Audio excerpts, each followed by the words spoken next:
وہ کہتے مخلصی ہے کہ یاروں کی بزم سے غیبت نکال دے تو فقط خاموشی بچے ہے۔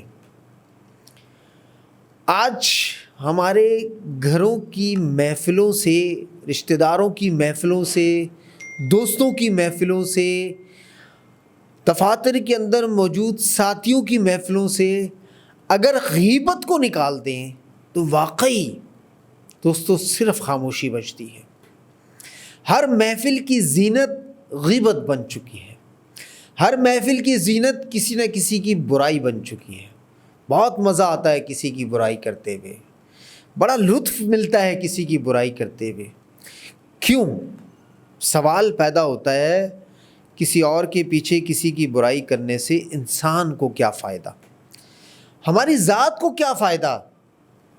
ہم اس وقت کے اندر جو وقت ہمارے لیے قیمتی ہے ہم کسی اور کا ذکر کرتے ہیں اور پھر اس ذکر کے ذریعے عذاب کو دعوت دیتے ہیں۔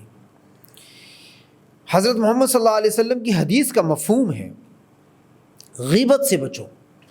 غیبت سے 5 عذاب نازل ہوتے ہیں، چہرے کی رونق ختم ہو جاتی ہے، دعائیں قبول نہیں ہوتی، جو عبادات کرتے ہو وہ منہ پہ مار دی جاتی ہیں، قیامت کے دن منہ پشت کی طرف ہوگا، قیامت کے دن فرعون اور شادات کے ساتھ دوزخ میں رہے گا۔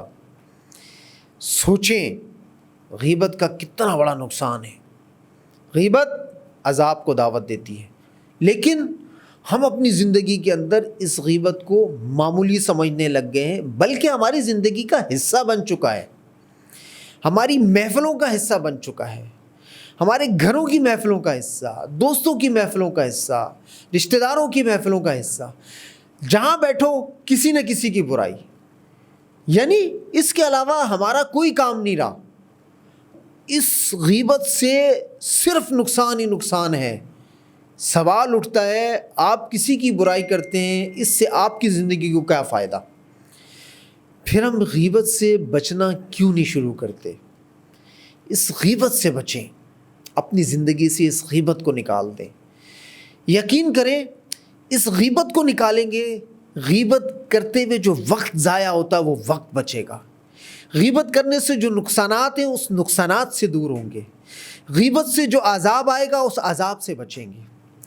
غیبت کو اپنی زندگی سے نکال دیں، ورنہ غیبت عذاب کو دعوت دیتی ہے، غیبت آپ کا وقت ضائع کرتی ہے، اب غیبت آپ کی زندگی کو غلط کاموں میں مصروف کرتی ہے۔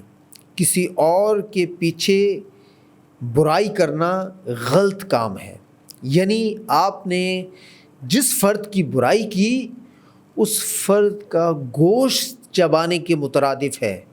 ایک ایسا عمل جس عمل کے ذریعے آپ اپنے بھائی کا گوشت چبا رہے ہیں، اس سے برا فعل اور کیا ہوگا؟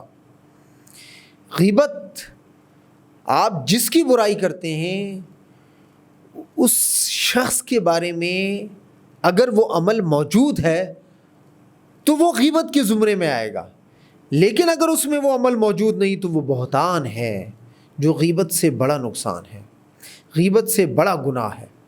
تو دوستو یہ عہد کریں آج کے بعد ہم نے کسی کی غیبت نہیں کرنی، کسی کی برائی نہیں کرنی، کسی کی برائی کر کے اپنا وقت ضائع نہیں کرنا، عذاب کو دعوت نہیں دینی۔ اس غیبت کو اپنی زندگیوں سے نکال دیں، اس غیبت سے بچیں، غیبت کے عمل سے دور رہیں، اپنی محفلوں سے غیبت کو نکالیں، اپنے دوستوں کی محفلوں سے غیبت کو نکالیں، گھر والے اپنی محفلوں سے دور غیبت کو نکالیں، رشتہ دار اپنی محفلوں سے غیبت کو نکال دیں۔ اس غیبت کے نکلنے سے اگر آپ کی زندگی کے اندر فائدہ ہی فائدہ ہے تو کیوں نہ اس غیبت کے عمل سے دور رہ کر اس فوائد کو حاصل کریں۔